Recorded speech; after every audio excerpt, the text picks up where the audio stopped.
We work with people, we build trust, we collaborate with people, and that's how we produce something meaningful at work.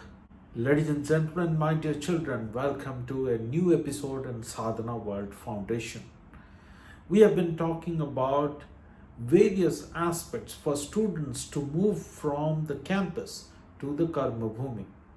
Think of this situation. A young graduate gets into a job. He is excited, he is talented, he is hardworking, he is sincere. He is making a presentation. The idea, the information, the flow of the presentation, all of this that day gets rejected, dismissed, criticized by the manager, by the other people who are there. The people who he thought were his friends were not willing to open their mouth and say a few things in support of all the efforts that he has put in to present that idea together. Naturally, he was feeling very discouraged, very sad. He came and thought about it. He starts developing doubts in his mind if he is in the right place, if there are other people who are really supporting him, or there are other people who are actually competing against him.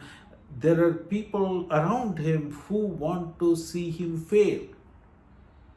These kind of negative thoughts come to his mind. So he is further feeling more miserable. This is something that we see, we experience it ourselves, we hear it from our friends, we see our friends going through this. Question is there a better way of dealing with this situation? I thought about the ancient texts. Think of the courtroom situation in the Mahabharata. The Kauravas and the Pandavas had a game of dice. The Pandavas lost it. They had to go into the forest on an exile. They came back. Krishna goes to the courtroom of the Kauravas with a peace proposal to find a settlement for the Pandavas who have come back after serving the term of the agreement that they had in the past. Krishna gives a proposal. He calmly describes why this proposal is good and should be approved by the Kauravas. He tries to negotiate. But in return, Duryodhana mocks Krishna, tries to arrest him, and of course dismisses all the proposals that Krishna was giving. Imagine yourself in the position of Krishna. What will you do? Will you have the energy and the positivity and the optimism that this proposal will go through? Will you be able to control your anger? Will you be able to control your defensiveness? Will you be able to control your frustration? But Krishna does all of this.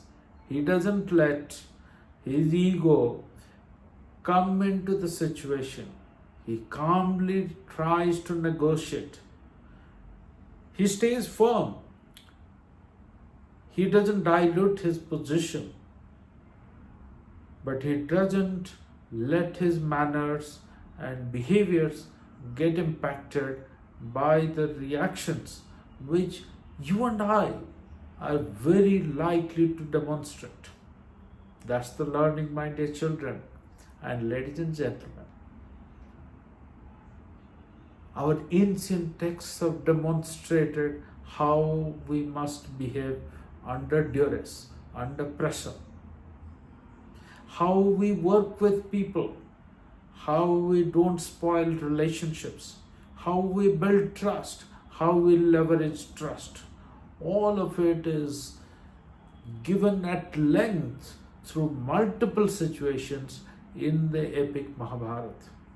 I just described one of them.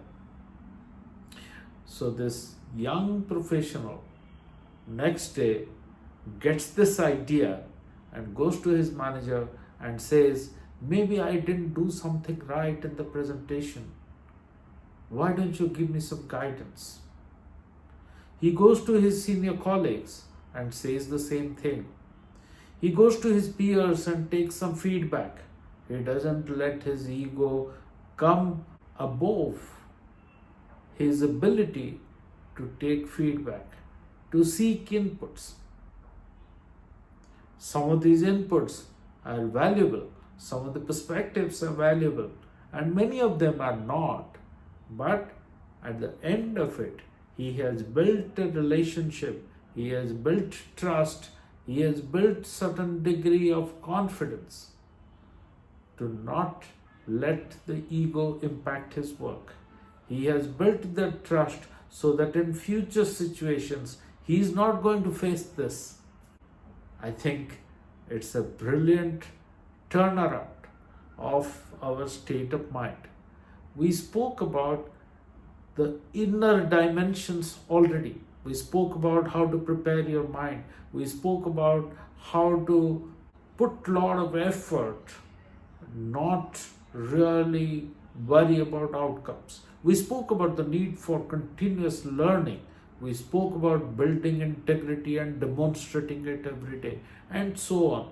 So far, the previous episodes were all focused on the inner world of our mind.